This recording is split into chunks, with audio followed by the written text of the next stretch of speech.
Yo, what's up, all you burner stones and potheads? This is Weedman420 with the Weedman420 Chronicles. How are all you vipers doing out there? Mrs. Weedman? Mr. Weedman? How the hell are you? Fantastic. I love it. Hey, all you vipers out there in the world, hopefully you're smoking some big fat doinks for you listening to the show. Mrs. Weedman and I are about to get normal, but before we do, we're going to be bringing you and covering the latest and greatest in cannabis news, research, health, science, political news, international news, and then Mrs. Weedman is going to end it with some amazing cannabis culture. Now, let's get normal with some tiger's eyes, grown and given to us by our friend Igneous, who we haven't smoked a strain for him in a hot minute here. And I will tell you this strain is amazing, and it stunk up our house every time we opened the jar up. So, Tiger's Eye, bred by Compound Genetics and grown by our homie Igneous, is an indica-dominant hybrid cannabis strain created by crossing Joker's 31 and Gastro Pop. It features loud aromas, high resin production, heavy yields, and frosty, colorful buds. It's loud, pungent, and sharp with savory, sweet, and minty undertones reminiscent of a complex herbal dessert. Effects are deeply relaxing, powerful body and mind experience, typically of a heavy hitting indica dominant strain. And I like to thank our homie Igneous for throwing to the cause, because he knows how to fucking grow some amazing weed. Holy smokes, it is really good. And while I'm smoking this Tiger's Eye given to us by our friend, Mrs. Weedman is going to tell you a little bit about 8decades.com. Yes, head on over to 8decades.com. That's EIGHT. The word spelled out, and there you will find our cannabis lifestyle brand. We developed a beautiful smoke set. It's all 16-gauge stainless steel. It's really cool. Check it out. We also have storage jars, grinders, steamroller pipes. We've got hemp clothing, tote bags, pins, stickers, all the good stuff. And then while you're there, click on the tabs and read more about us and what we do here with our advocacy, and check out the Weedman420 tab, and you'll see some swag there. There's some cool shirts and pins and stickers there as well. If you sign up for our newsletter, you'll get a free shipping on your first order. So head on over to 8decades.com. Yeah. And as Mr. Weedman always says, if you support the show by supporting 8 Decades, we get to pay Shoddy, our producer. That's right. Tiger's Eye, ladies and gentlemen, all you burner stoners and potheads out there, I will tell you this. So good. We smoked it last night. And I tell you what, you like crawled up in a ball on the couch. Yeah. I was slumped. And I wound up crawling and laying on your hip and falling asleep until it was time to go to bed. So thank you, Igneous, for throwing to the cause. It was definitely a much needed slump. Oh, yeah. Yeah. Oh, good. yeah.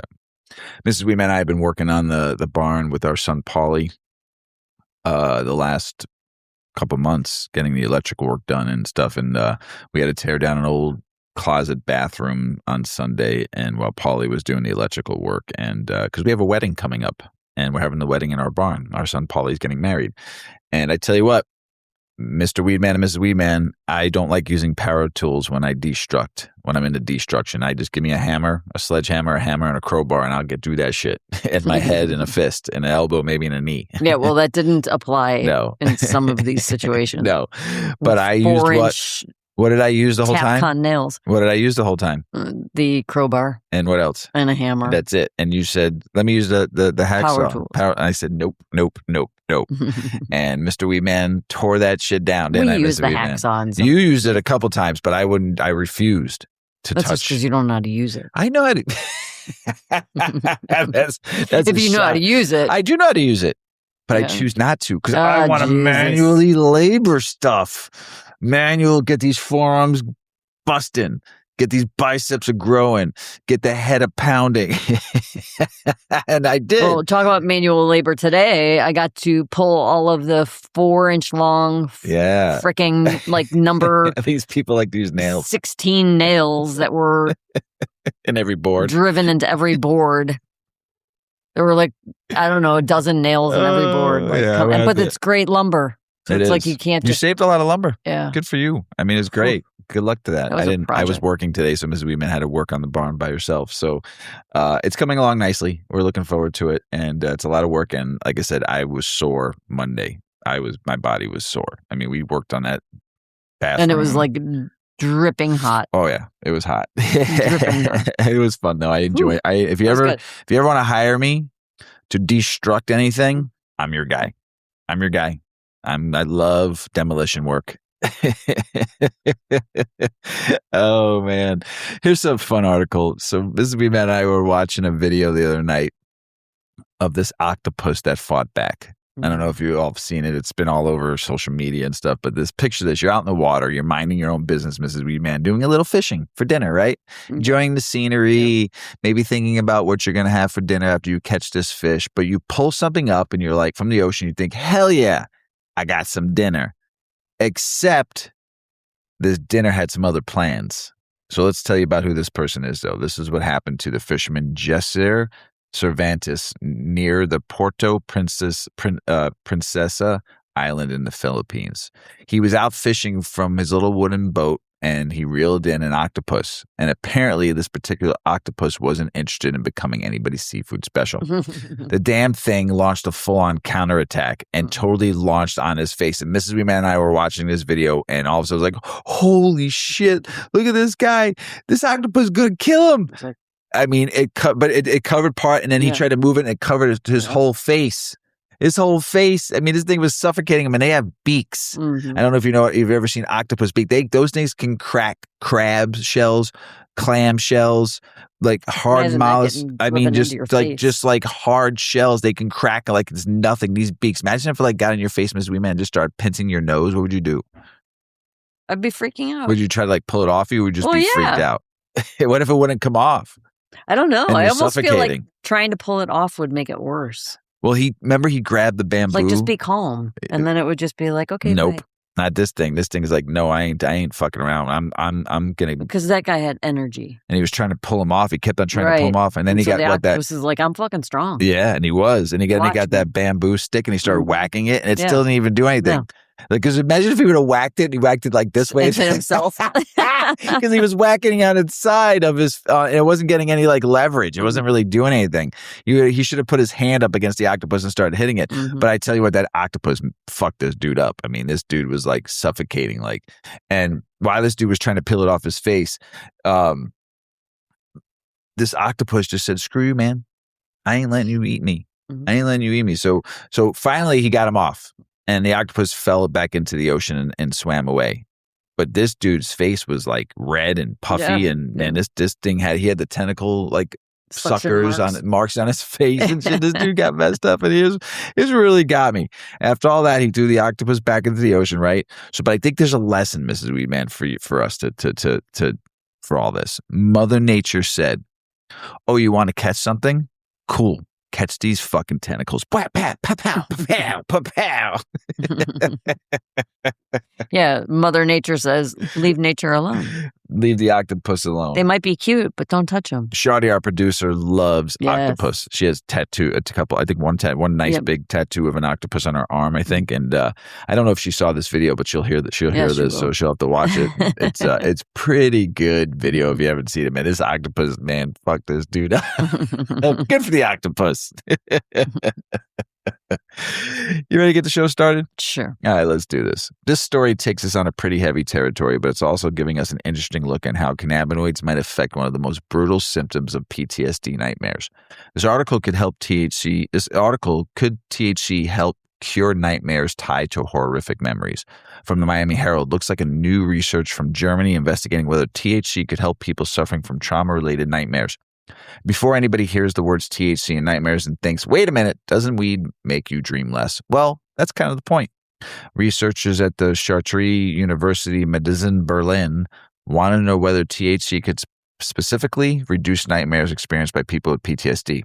These aren't your typical, I dreamed I showed up to work without pants nightmares. We're talking about repeatedly relieving horrific or traumatic experiences while they're asleep. For someone with PTSD, going to bed can actually become something they fear because sleep means potentially being thrown right back into the worst experience of their life. That's terrible. Yeah. The researchers focused on THC because it interacts with the body's endocannabinoid system, which plays a role in things like sleep, stress, and emotional memory. The theory is that during REM sleep, the stage where those intense dreams occur, THC may reduce dreams activity and dampen some of those stress responses associated with those traumatic dreams. Right. To test that theory, researchers enrolled more than 170 people with PTSD who were experiencing frequent, intense nightmares. For 10 weeks, participants took either prescription dronabinol, a THC medication derived from the cannabis plant, or identical-looking placebo every evening before bed. And this is where proper, randomized, double-blinded, placebo-controlled study, meaning neither the participants nor the healthcare providers knew who was getting the THC and who was getting the placebo. After 10 weeks, the difference was pretty damn interesting. On an 8-point scale measuring nightmares burden, the people taking dronabinol saw scores drop by an average of 3.7 points compared to the 2.2-point reduction in the placebo group. Now, placebo effects can absolutely be real, especially when you're dealing with something as subjective as sleep and nightmares, but the THC group still came out significantly better. More than 1/3 of the people taking dronabinol reported that their nightmares completely disappeared. That's 1/3, everyone. Another 21% said their nightmares burden had been cut by at least half. And about 5 out of the 6 participants taking dronabinol said their overall health had noticeably improved. That's pretty substantial response. Don't you think, Mrs. Weedman? Yeah. I'd say. That's great. And here's where we need to pump the brakes before somebody starts thinking THC is now the official cure for PTSD. Okay? The research found that the THC treatment appeared to have specific effects on nightmares and sleep, but it didn't conclusively improve the overall severity of PTSD or accompanying depression. In other words, the THC wasn't necessarily erasing the trauma. It may have been helping people stop relieving the trauma every night. And honestly, that's still a pretty big deal. Imagine carrying a horrific memory around during the day, finally falling asleep exhausted, and having your brain hit the replay button at 3 a.m, over, and over. If you can't interrupt the cycle and actually allow somebody to sleep, you're potentially giving that person something incredibly important: rest. The researchers also reported that there were no severe side effects associated with medication during the study. There were some mild to moderate effects, including dizziness, headaches, and increased appetite. And researchers didn't observe withdrawal symptoms with the treatment when the treatment stopped. But they aren't declaring victory yet. The next question is whether THC remains an effective, safe over a longer period of time, or whether people develop tolerance and need more of it to get the same effect. And that's a really important question when they're talking about THC as a medication, because we've seen this movie before. Something works incredibly well initially, the body adapts, and suddenly we're asking whether the dose needs to increase or whether the benefit starts fading. So the researchers want to investigate the long-term picture.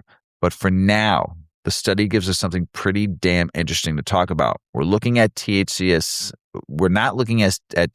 some magical cure for all PTSD. We're looking at a very specific potential therapeutic effect, helping people escape the nightmare loop. Imagine being in that nightmare loop over and over and over again, awful. like just like something that traumatic that happened in your life. My gosh, for all you people out there dealing with that, please. On that note, PTSD, can I interject for 1 Go ahead. second? There's a wonderful program. It's offered here in Chicago at Rush Hospital. I suppose it's offered at other hospitals that have veteran centers. It is a private hospital, not like a county hospital, so it's not like a government program. Anyway, it's called the Road to Recovery, and it operates at Rush. It operates through the veterans services, like wellness and health services, and but it's open to everybody, and it is funded by philanthropic endeavors, and so there is no cost to patients. You don't have to have insurance. You don't have to be seeing doctors at Rush Hospital, but it is a fast track program, 10 sessions, and like a pretty amazing program. So if you are happen to be in the Chicagoland area and are dealing with PTSD, it's a wonderful program. It's really an opportunity. And maybe you could see if the Road to Recovery is in your town or city. That's awesome. Thanks, Mrs. Weedman, for sharing that. And then sometimes it's simply about the finally being able to close your eyes, right? and go nighty-night. Nighty-night. And if THC can help somebody get some damn sleep after years of fighting their own dreams, that's pretty good for the plant. Yay, weed.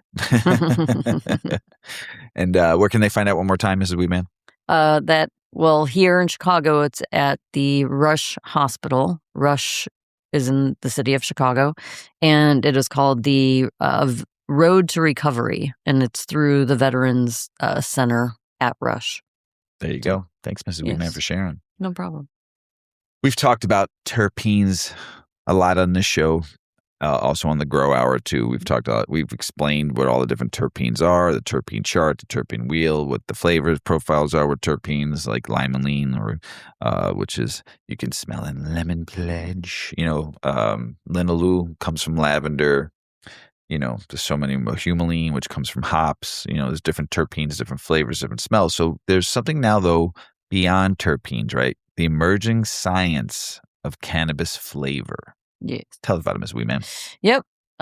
So we all know, like Mr. Weedman is saying, we know about terpenes. If you've spent any time around cannabis, you've probably heard people talking about limonene, myrcene, pinene, carophyllene, and all of the other compounds that help give different strains their distinctive aromas.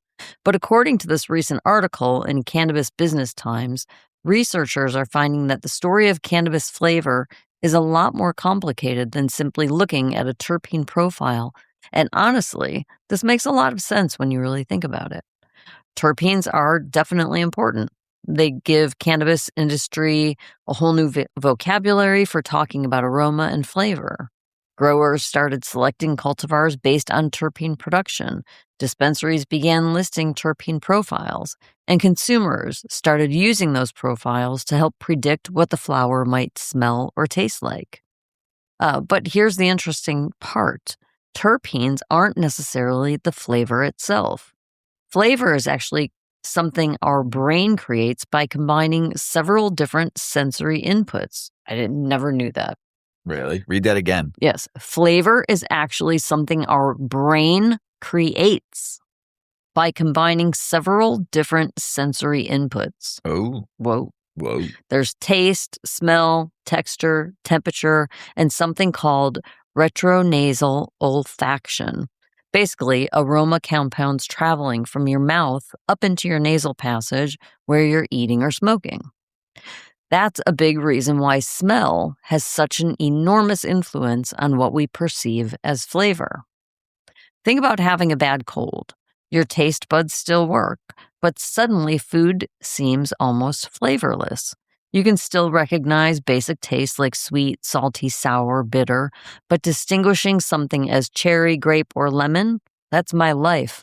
Becomes much harder than your sense of smell is blocked, because you're always like, wait, you said that was good. And I'm like, well, because there's something, but it's not enough. Like if I was blindfolded, I wouldn't know what I'm eating. Right. Unless it was like cinnamon or strawberry, because there's something distinctive about those things like that are so familiar. Or I can like look at an apple. I think my brain knows what it tastes like. Right. So like fruits and vegetables tend to seem like I taste them more. But when I really stop and think about it, I'm not tasting it. It's like, I'm not tasting this right now. Weird. So then if I have something that is not super familiar, sometimes it's just freaking gross. It's like, what am I even eating? Like I made it. I know it's good, but I can't taste it right now. So try explaining that. That to people. Smell plus taste equal flavor. Yeah. Yeah. Crazy. All right. Moving on. So when we're describing cannabis as tasting like blueberry, citrus, pine, candy, cookies, some of what we're experiencing as taste is actually our brain interpreting aroma. And here's where things get really interesting, if that's not already interesting. Maybe I'm just stoned, so this all sounds so fascinating. You went back for thirds. Yeah. Individual terpenes don't necessarily taste the way we expect them to. For example, limonene is associated with those bright citrus aromas that we find in cannabis, but pure limonene actually tastes sharp and bitter. Pinene can have a similarly unpleasant turpentine-like taste when isolated. So if terpenes were the entire explanation for cannabis flavor, we'd have a pretty weird situation where some of our favorite strains would taste nothing like compounds we're identifying in the laboratory. Researchers have found similar complexity in other foods. One example involved carrots. Researchers were studying sweetness and discovered something surprising. Carrots with higher sugar levels weren't necessarily perceived as sweeter. Higher terpene levels were actually contributing more bitterness. So they reduced the terpene concentration by about 24%, and people perceived the carrots as sweeter, even though the actual amount of sugar hadn't changed. What? Mind blown. That tells us something important. Compounds don't work in isolation. So the way that we perceive flavor depends on how different compounds interact with each other and how our brains interpret those combinations. And cannabis appears to be heading down the same scientific road. Researchers have discovered that these plants contain hundreds of volatile compounds, and terpenes are only one piece of that puzzle. Scientists are beginning to look more closely at things like esters, sulfur compounds, flavonoids, and other volatile molecules that may exist in extremely small quantities, but still have a noticeable impact on what we smell and taste. Some of these compounds may amplify a terpene, others may suppress it or completely change the way we perceive it. And that could explain something every cannabis consumer has probably experienced. Two strains can have very similar terpene numbers on a laboratory report, but smell or taste completely different. So when we're looking at a cannabis label and seeing a terpene percentage, we're getting useful information, but we're probably not getting the complete flavor picture. And that could eventually change how cannabis is grown, bred, tested, and marketed. There you go. Instead of simply trying to grow the plant with the highest possible terpene percentage, breeders may eventually be looking at a much larger chemical fingerprint, one that includes all of the other compounds working together. And I think that's where things can get really exciting. Yeah. So anyway, this goes on and on. This is my narrowing it down. So the next time someone hands you a strain and it's like, oh, it's super citrusy, it must be high in limonene. They're not necessarily wrong. They're just telling you one chapter of the story. The bigger picture is that cannabis flavor appears to be the result of a whole chemical orchestra, with terpenes playing some very important parts, but definitely not playing the entire song. We've talked about this too in prior episodes. That was not much of a summary. I'm sorry. I thought it was a good summary. We've talked about terpenes, we've talked about cannabinoids, terpenes, but we've also talked about flavonoids, flavorins, esters, and other compounds that we've talked about in this plant. It's a very, very crazy, complex plant that has more than just, when you're hearing now today, because it's what we've talked about, buzzwords, right? Buzzwords. High THC percentage was big. We're testing over 30%. Total active cannabinoids, blah, blah, blah, blah, blah. Total active THC, 28.9%, 32. Indica, sativa, hybrid. Right. And then it went into everyone started talking about everybody's right. And everyone started talking about terps. We're testing at 2 to 4% terps and blah, blah, blah. Okay, great. Cannabinoids. Right. But they always forget there's so much. Now, the next buzzwords, once people start hearing flavonoids, oh, we're testing at this. And then all of a sudden you'll hear, oh, our flavorins are this. And then our esters are this. It's just all these buzzwords. And granted, I'm proud that we're focusing on some other things, but not just cannabinoids. We're focusing on terps for flavor and smell. And we're focusing on flavonoids and esters and flavorins and stuff. So, and there'll be more. We're going to discover more. It's going to be great. This plant has so much to offer. We've talked about how THC in the last episode, how THC was formed over millions of years. It didn't start off that way, So it's just an incredible plant. And you know why, Mrs. Weedman? Because there's angels in the leaves. I'm so baked. I don't want to smoke more. Mrs. Weedman had a big day today. I think I'm just going to collapse. We've been working. We've been working it, especially this one across the table from me. She's been working it. I got a few bumps and bruises. Oh, man. Bruised hand, bruised foot. missed the wall and hit her leg. Oh my God. Checking out at Menards today. Oh. A jar of spray expansion foam rolled off the counter right onto my foot on the same exact ball of my foot that a whole piece of plywood landed on the edge. And I thought my foot shattered. You need to start wearing combat boots or steel toes. Steel toe boots. Oh my God. You should. Oh, so I could have even more hot flashes. Lose a toe, hot flashes. I thought I lost something today. You just get bangs and bruises, Mrs. Weedman. We're gonna call her. We're gonna call her the bruiser moving forward. The bruiser, because she's bruised all the time. Not because she can bruise people. She's bruised. We're just gonna call her bruiser. I heal fast. Yeah, you do. You do heal fast for someone who's been getting beat up lately. Yeah. But you're working hard though. You're wearing a hard. You don't even wear a hard hat. You don't. Where's a hard hat? I don't know when they're doing home projects. Let's talk about why you should wear a hard hat. Oh, because I hit my head on the steel beam. So Mrs. Weedman was up on a ladder. I've got a... Yeah. Okay, let's talk about why you should wear a hard hat. Dent. Okay, versus why you don't wear one. I don't know if I have a dent or a huge it's bump. a knot. It's a big fat knot, like the old cartoons when you get Tom and Jerry when you get bug, it boinks out. Mrs. Weedman was on a ladder fixing some BX, right? What were you fixing up there? Wiring. And all of a sudden I'm hammering something off nails, right? All of a sudden I hear the bang. And I look, I'm like, you okay? What happened? I'm fine. And you look like literally you were going to fall off the ladder. You saw stars. 100% you saw stars.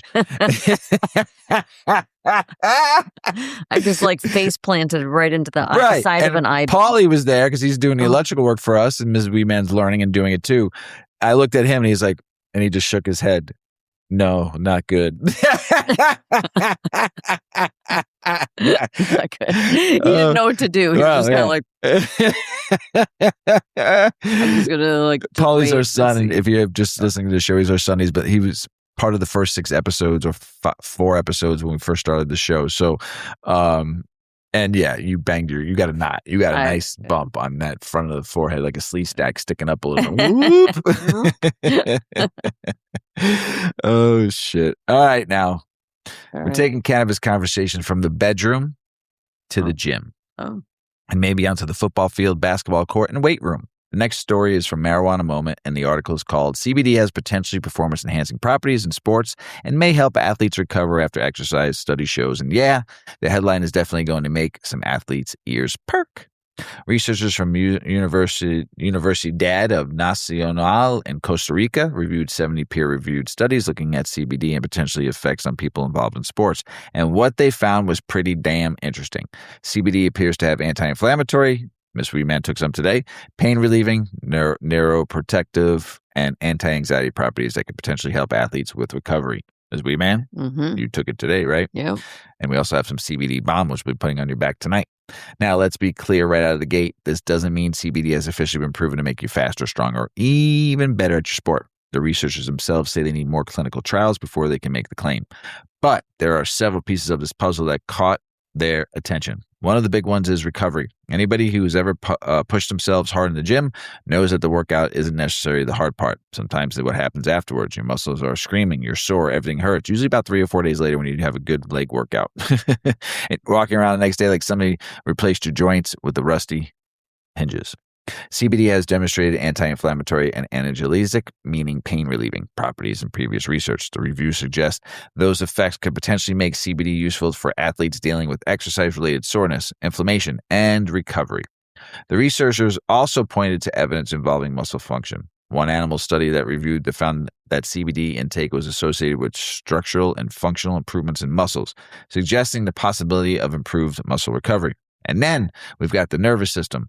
CBD has been studied for neuroprotective and anti-anxiety related effects, which could be especially interesting for athletes because physical performance isn't just about muscles. Your brain is part of the equipment too.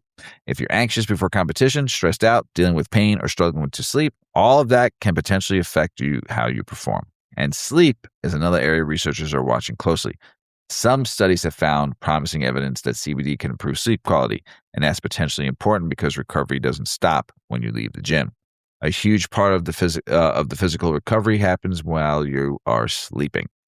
So you've got pain, inflammation, anxiety, muscle recovery, and potentially sleep all sitting around the same conversation. That's a pretty interesting combination. The review also notes that CBD has been associated with reduced resting blood pressure, which the researchers say could have implications for athletic performance and weight regulation. But, and this is a big but, and I cannot lie, we're still missing something really important.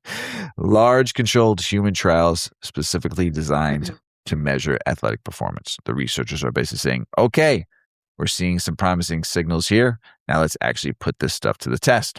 They wanted randomized placebo-controlled studies looking at different doses, short-term and long-term, different sports, training conditions, and difference between individual athletes, because a marathon runner isn't a power lifter. A professional football player isn't a competitive swimmer.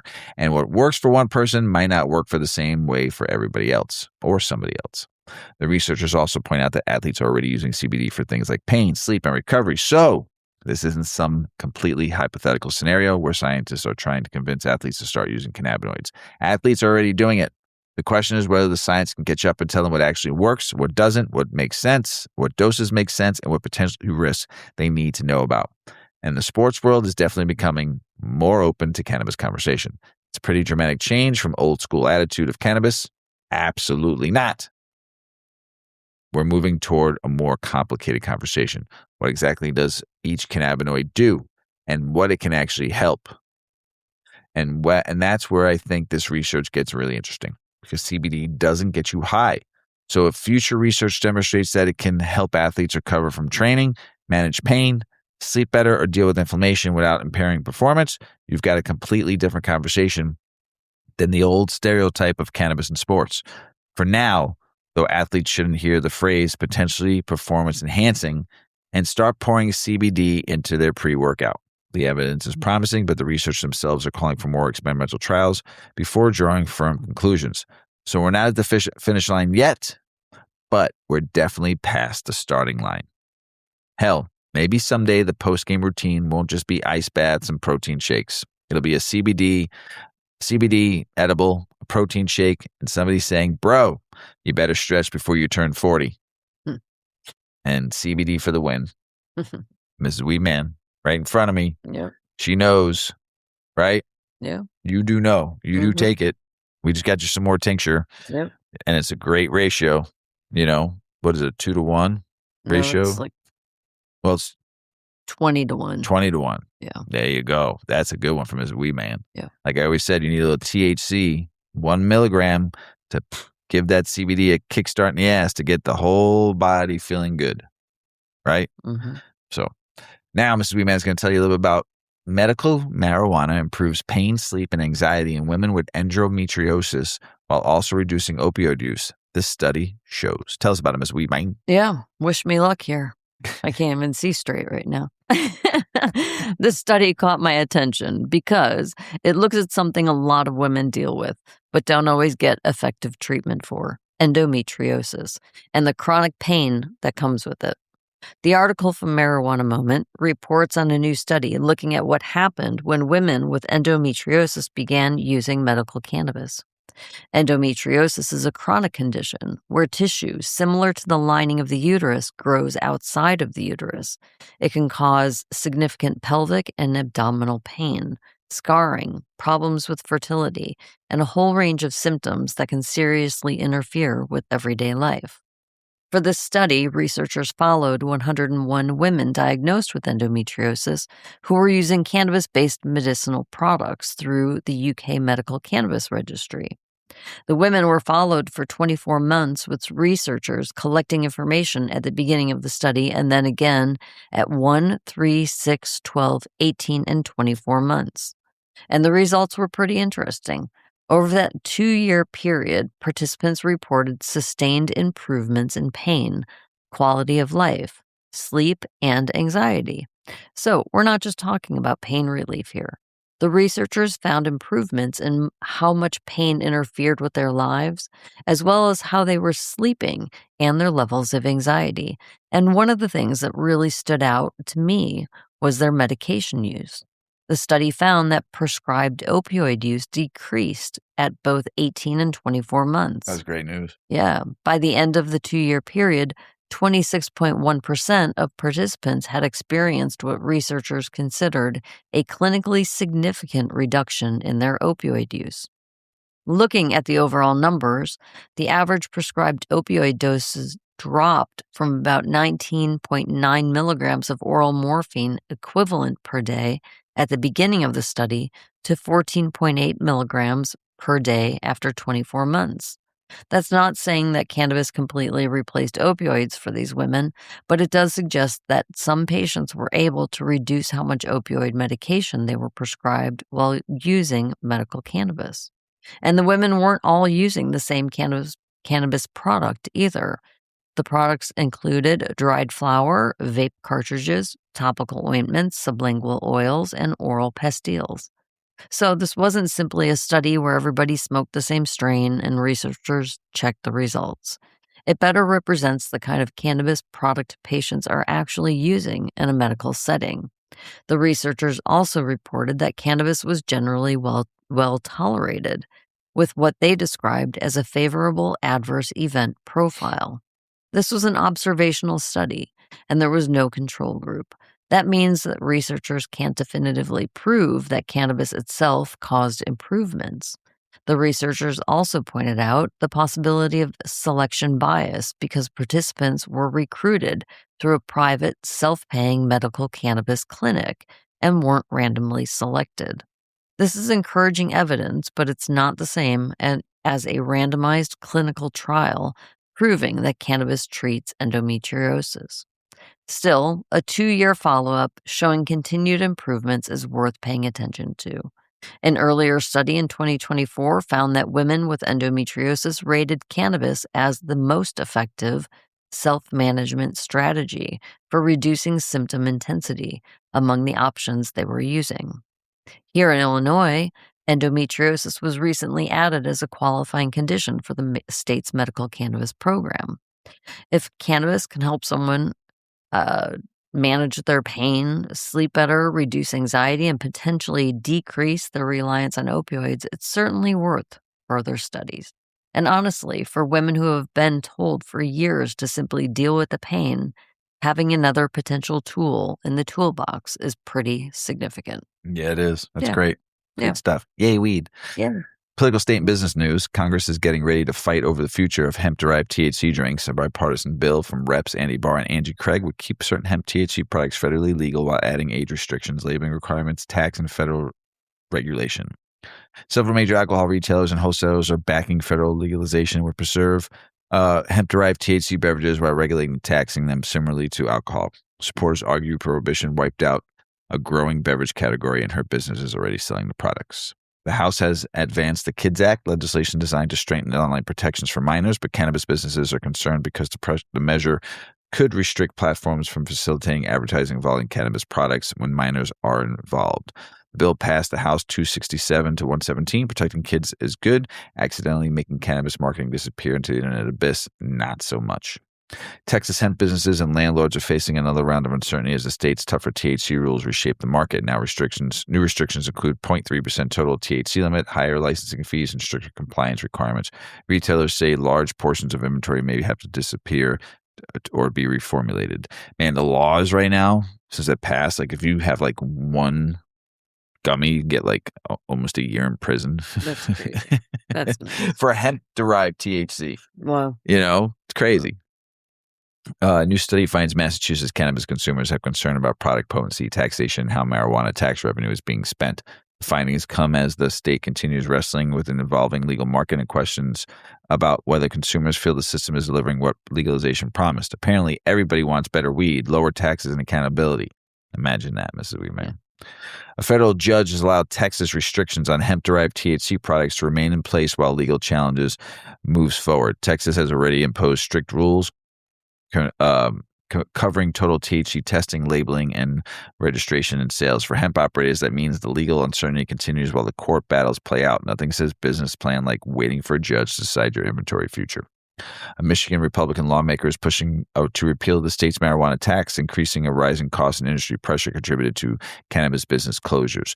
Michigan's industry is already dealing with a 24% wholesale marijuana tax, with lawmakers debating whether the tax structure is making survival harder for operators. Obviously, this is not the first. There's multiple stores closing in Michigan right now. And one other congressman or somebody in the government in Michigan said, but if we cancel that, we're not going to have any money to fix our roads because that's why we raised it 24%. So you rather business close. Yeah. You just can't take it from the regular tax. Right. You do almost $3 billion a year. Can't you just take it from that tax? You're already taxing cannabis. Raise it 1% and then do a straight flat 10% tax, raise it 1%, and then use that 1% for the roads. I mean, 24%. Who the hell gave you the right to do that? We didn't as a paying taxpayers. I don't want to pay 24% more for my weed. What are you, crazy? Oh my God, just googootzes.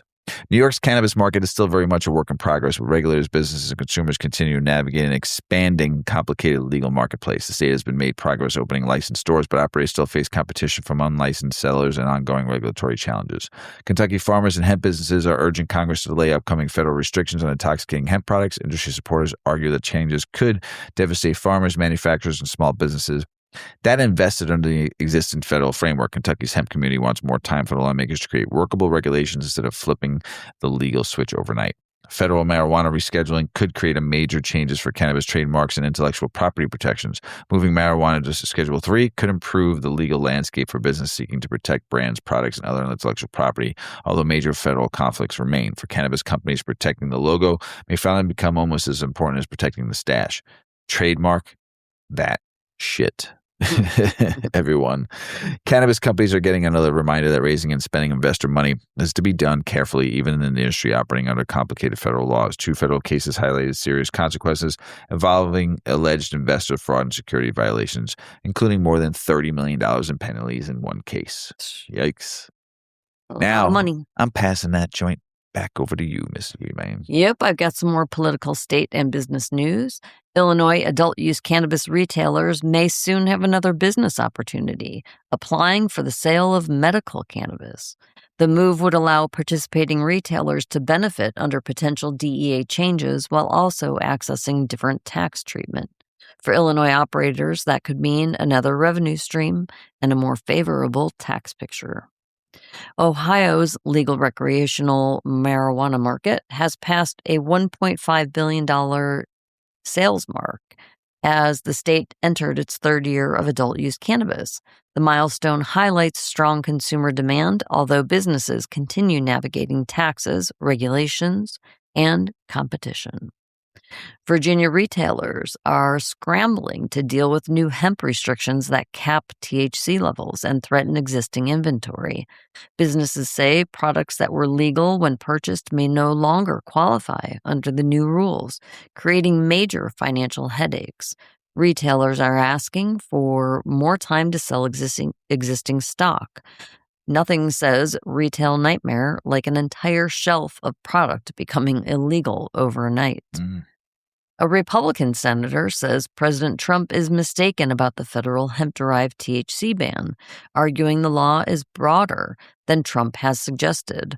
The dispute highlights growing confusion inside Washington over exactly which hemp products will remain legal when the new federal restrictions take effect. With federal marijuana policy potentially shifting, some Wyoming lawmakers are revisiting whether the state should legalize cannabis. You think? Supporters say federal declassification could make legalization more politically and economically feasible, while opponents remain concerned about public health and regulation. Wyoming may be known for wide open spaces, and lawmakers are finally opening some space for the cannabis conversation. Woohoo! A national cannabis advocacy organization is warning about a continuing gap in nutrition education for medical cannabis patients. The group says patients often receive little guidance about nutrition and wellness while using cannabis therapeutically. The broader message is that cannabis care shouldn't happen in a vacuum. Wow. Senator Rand Paul is supporting efforts to delay implementation of the federal ban on intoxicating hemp products, arguing that Congress needs more time to develop a workable regulatory framework. The delay efforts reflects growing concerns from farmers, manufacturers, and retailers who say the new restrictions could threaten existing businesses. That's such a big deal right now. Mm-hmm. That's so... Oof. Alabama's medical cannabis program is facing more delays, with dispensary openings pushed back as regulators and businesses work through unresolved issues. Patients who expected legal access continue waiting while the state works toward getting their program fully operational. A major Massachusetts marijuana advocacy group is warning voters about an initiative that could roll back portions of the state's legalization framework. Supporters of legalization say reversing established policies could hurt consumers, businesses, and public revenue. The debate shows legalization isn't necessarily permanent just because the ink dries. As interstate cannabis commerce becomes a bigger possibility, industry experts say the legal market has a major problem to solve first: consistency. Differences in testing, potency standards, labeling, and regulations between states could make moving cannabis across state lines extremely complicated. Before cannabis hits the interstate, it looks like every state will need to agree on what goes into the package. That's it, Mr. Weedman. And yeah, that would be pretty crazy. It would be. Yeah. Medical cannabis use is growing rapidly among older Americans. Physician Peter Greenspoon reported that seniors now represent about 25.8% of the medical cannabis patients, while another 34.5% are between 50 and 65. He argues doctors need better cannabis education so patients aren't relying on dispensary employees for medical guidance. Grandma's getting educated, and apparently she's not messing around.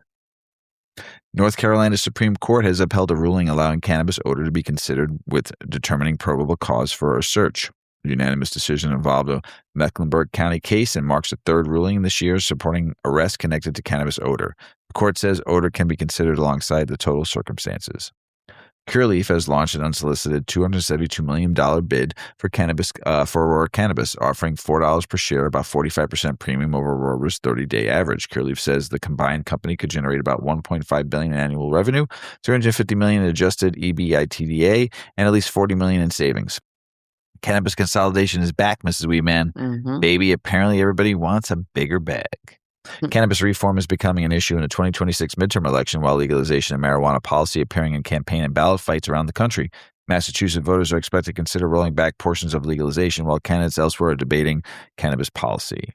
A Bay Area woman known as the Cannabis Gardener has turned her passion for growing cannabis into recipes and educational content. Penny Berthel began growing after helping someone with cancer obtain cannabis she trusted was clean. She now creates recipes including CBD tea and cannabis-infused sauces. More than 20 states allow home growing. Martha Stewart better watch her back. The green thumb is here.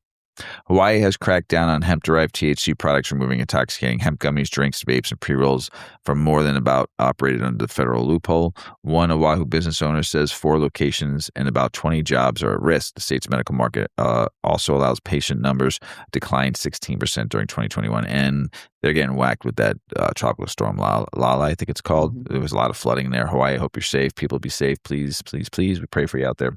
Also, Indiana got whacked with a huge flood to Indianapolis down there. Oh my God, I saw someone's house. Oh, It was just like, yeah, somewhere like right outside Indianapolis. It was pretty bad down there too. And there was a bunch of earthquakes too here in the United States, a few getting hit and storms all over the place, man. Oh man, be safe out there. Plus, just be safe, people, please. The Illinois Department of Agriculture has revised the definition for cannabis facility modifications and alterations. New guidance distinguishes structural changes, operational changes, and cosmetic work help license determine which product regulatory review changes involving doors, building systems, security equipment, and cannabis workflows can trigger different requirements in Illinois. Cannabis, even moving a damn door, can become paperwork.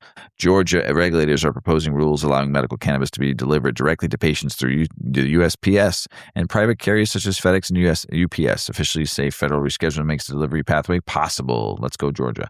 A new Yale budget lab analysis estimates a federal marijuana tax could generate $57.9 billion over 10 years, with the estimate potentially reaching $111.3 billion if remaining states also legalize. That's a lot of billions. The analyst notes the federal legalization could shift economic activity from the underground market into taxable businesses. Uncle Sam finally found a way to get his cut of the green. And that is political, state, and business news, everybody. Mr. Weedman? Mr. Weedman. Why low-dose cannabis is becoming the industry's growth engine. Yep. This next article is one from Forbes, and I thought it was an interesting look at how the cannabis industry may be changing its strategy. For years, it seemed like the cannabis industry was playing one big game. How much THC can you put into a product? More THC meant more potency, and for a long time, potency was one of the biggest selling points. But according to this article, the industry is moving in the opposite direction. Instead of constantly chasing higher THC numbers, some cannabis companies are betting that low-dose, precisely measured products, especially beverages and gummies, could be the next major growth opportunity. And the reason isn't necessarily that experienced cannabis consumers suddenly don't want strong products. It's because the industry is trying to reach people who've never really considered cannabis in the first place. We're talking about adults who may be cannabis curious, but are intimidated by the idea of taking a product that is extremely potent and not knowing exactly how it's going to affect them. So the article talks about two companies who are building their businesses around lower dose products. One CEO describes low-dose cannabis as a major growth engine because the next stage of the legal industry isn't necessarily about getting existing consumers to consume more. It's about bringing new consumers into the category. And beverages seem to be especially important. Think about it from the perspective of someone who doesn't normally use cannabis. A 5 milligram THC beverage can seem a lot less intimidating than walking into a dispensary and trying to figure out which flower, concentrate, or edible is going to send you to the moon. A beverage also fits into being something people already understand. It's a drink. You know how to consume it. You can see how much THC is in it. And at least in theory, you can control the experience more easily. One cannabis executive described seeing longtime cannabis consumers changing their habits too. People who have smoked flower for years are reaching for lower dose products during the week because they don't necessarily want to be heavily intoxicated. They may want something more functional and predictable. And then there's newcomers. The companies interviewed for this article say they're seeing older adults and people who previously wouldn't have considered cannabis entering the market through low-dose products. Some are interested in cannabis for stress or sleep. Others are looking for an alternative to alcohol or simply want something they can incorporate into a social occasion without feeling completely blasted. And I think that's an important distinction. The pitch isn't necessarily consume more cannabis. It's more like, here's another way to experience cannabis, and you get to decide how much. The article describes this as removing what could be called psychological barriers to cannabis. For some people, the biggest concern isn't whether cannabis is legal or whether they can find it. It's just fear that they may have heard a story about someone taking too much, having an uncomfortable experience, and never wanting to touch cannabis again. Low-dose products potentially address that fear by giving consumers a clearly measured amount and encouraging the familiar idea of start low and go slow. The goal isn't necessarily to make everybody a consumer. One of the executives quoted in the article makes a point that normalization isn't about encouraging more consumption. It's about giving adults informed choices and products that consistently deliver the experience that they're expecting. And that may actually be one of the biggest challenges for the cannabis industry: consistency. So the bigger business story here isn't really low THC versus really high THC. It's about the cannabis industry realizing there are millions of adults who aren't looking for the strongest possible product. They're looking for something predictable, approachable, and easy to understand. And if that's true, then the industry's next growth phase could come from making cannabis less intimidating rather than making it more powerful. The next decade shouldn't should be about proving that cannabis can fit into everyday life in a much broader range of ways. That's great. Yeah. International news. Air India is expanding drug testing to all pilots after a captain tested positive for marijuana following a flight that suddenly lost about 300 feet of altitude and injured passengers and crew. Oh, jeez. Yeah, the airline previously tested at least 10% of flight crews annually. The new program adds testing from during training and other flights and our designated locations. Weedman says, maybe don't fly high, folks. Yeah, not the pilot anyway. Yeah, exactly. Canada's federal government has invested $24 million in research examining cannabis and brain health. The funding will support studies into how cannabis affects the brain, including potential risk and therapeutic applications. Nice. Thailand has tightened cannabis regulations through 2 new ministerial rules covering cannabis and hemp extracts and commercial cannabis flower licensing. The regulations took effect in April and add requirements for businesses, including tighter controls around sales, processing, and exports. Thailand's once wide open cannabis market is getting increasingly medical and regulated. Cannabis NB, a New Brunswick government-run retailer, is moving forward with new strategic planning and tries to strengthen its position in Canada's competitive cannabis market. The organization is focused on customer experience, product selection, and financial performance while adapting to changing consumer habits. A New York Times opinion piece looks at America's evolving relationship with cannabis and compares it with Europe's more cautious approach. While legalization has spread across much of the United States, European countries continue taking different paths towards medical access, decriminalization, and regulation. Italy restrictions involving CBD remain tied up in legal challenges, with the European Union law playing a major role in determining whether states can prohibit. Italian courts have raised questions involving free movement and goods and whether restrictions are justified by scientific evidence. The broader the case could affect Europe's CBD market. Man, CBD paperwork has officially become longer than the joint we smoked, Mrs. Weedman, tonight. Malta continues debating how cannabis policies should define personal use, criminal liability, and regulated access. The country's approach has attempted to move cannabis away from traditional criminal enforcement while maintaining controls around possessions, cultivation, and distribution. The debate reflects Europe's broader struggle to balance legalization with the public safety. Malta is learning the hard way. Legalizing weed doesn't mean throwing out the rule book. Mrs. Weedman, I'm a little disappointed. Yeah. Matthew McConaughey says, how do you pronounce his last name? McConaughey. Will you like that joint? I think I need a little more to pronounce his name. So to talk about this. We're going. Well, you just take a quick little puff. Give it to me. I only hit it 4 times, so I want to hit it another 3 to get me on your level. So, one of my favorite movies of all time is Dazed and Confused. All right. You know, you got any weed on you? Be a lot cooler if you did. You know, kind of thing. But he says he's quitting weed after playing one of Janet Jackson's song 24 times and missing his birthday party. Yeah. Tell us about it, Mrs. Weedman. It is a good song. Yeah, it's a great song. I'd probably listen to it 24 times too if I was high. Yeah. All right. This is pretty funny, actually. It's like Mr. Weedman said, it's Matthew McConaughey, a Janet Jackson song, and a birthday party that was missed because he got too baked. According to the article, McConaughey recently told Rolling Stone about a memorable experience that ultimately convinced him to stop smoking weed. Apparently, it all started with That's the Way Love Goes by Janet Jackson. That's the way love goes. Woo. Such a good song. McConaughey was talking about 10 songs that have been important to his life. And when he got to the Janet Jackson 1993 hit, he explained that the song actually played a major role in his decision to quit smoking weed. He said this happened around the time that more potent hydroponic cannabis was becoming popular. McConaughey, the more you say it, the weirder it sounds, McConaughey, described the old school experience of smoking a joint, passing it around, everyone laughing, getting the munchies, and having a good time. But then, according to him, the stronger hydroponic weed started showing up, and suddenly one hit could turn the entire evening into something you weren't prepared for. And that's exactly what happened to him. McConaughey was heading to his own birthday party.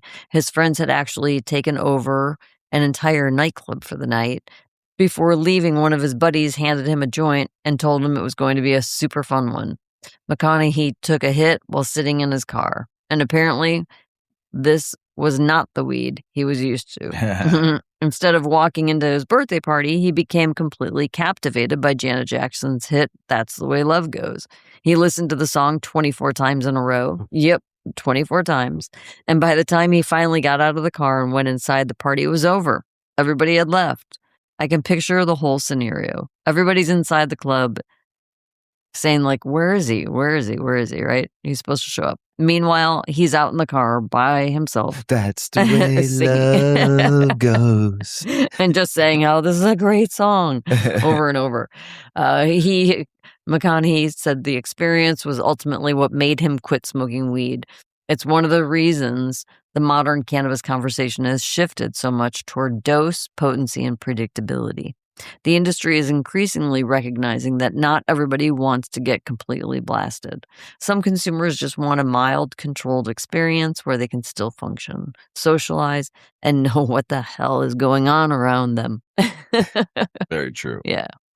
Hence, so that article you read about low dose. Right. It's important to know what you're smoking, Mr. McConaughey. Low dose is enjoyable. I've gotten just a nice high smoking a 12 to 16% THC with some other cannabinoids in there. Just so nice, relaxing, just as nice as this weed we're smoking right now by our friend Igneous. Thank you, Igneous, for throwing to the cause. This Tiger Eyes made the show very lovely tonight. And I'm going to smoke the rest of that before bed and go nighty-night. Good night. Mrs. Weedman. Mr. Weedman. That's the end of the show. It is. You got anything else to say before we go? I got nothing. Nothing? I'm so big. That's something. It is something. I hope you get to the same level I am at right now this evening before you go to bed. So go smoke a joint, hit a bowl. I don't know. Do whatever you do. Have a good night. There you go. Wise words by a wise woman, Mrs. Weedman. Wise owl. Ooh. Me? Hey, everybody out there in the world, we love you. Thanks for listening to the show. We appreciate you all around the world, everywhere. We appreciate the comments that you leave on our everything. We just love you out there. And go out there and have some fucking fun. Summer's almost over here in the States. Go have some fucking fun, will you? Around the world. As Paulie always says, smoke smart. Puff, puff, and away. Puff, puff, pass. Check out our cannabis lifestyle brand online at 8decades.com. Our custom smokes and accessories are perfect for your coffee table, bedroom nightstand, or kitchen counter. They're designed for you to show them off. The Canna community is also loving our hemp and cotton blend t-shirts, sweatshirts, scarves, and hats, finished off with our 8 Decades logo. We've got some awesome long-lasting goods that will be your favorite for years to come. 8 Decades, because a 9th decade of cannabis prohibition isn't acceptable.